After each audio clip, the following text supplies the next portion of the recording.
অবাক হওয়ারই কথা, খোলা মাঠে ফ্যাশন শো, তাও আবার লুঙ্গি পরে। এমনই সব মজার পরিকল্পনা নিয়ে বনানী মাঠে জড়ো হতে থাকে শত শত তরুণ তরুণী, আর সবার পরনেই ছিল বাঙালির ঐতিহ্যবাহী পোশাক লুঙ্গি।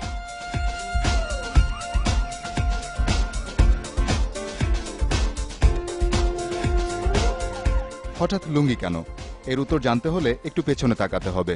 লুঙ্গি পরে বাড়িধারা সোসাইটিতে প্রবেশ করতে পারবেন না কোনো রিকশাওয়ালা।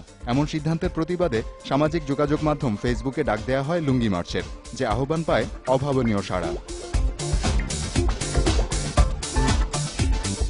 শনিবার বিকাল 4টা নাগাদ পায়ে হেঁটে বা সাইকেল নিয়ে একে একে জড়ো হন সবাই। আনন্দ, হাসি আর হৈহুল্লোড়ে বনানী মাঠে যেন তৈরি হয় লুঙ্গি উৎসবের আবহ, যেখানে ছেলেদের পাশাপাশি মেয়েরাও ছিল ঐতিহ্যবাহী এই পোশাকে। এমনকি বাদ পড়েনি ভিনদেশিরাও। আমরা ইজিলি এরকম একটা জিনিস আমরা লাইক অ্যাবান্ডন করতে পারি না বা এরকম ফোর্স করে স্টপ করতে পারি না। অ্যাকচুয়ালি পুরো জিনিসটা হাস্যকর।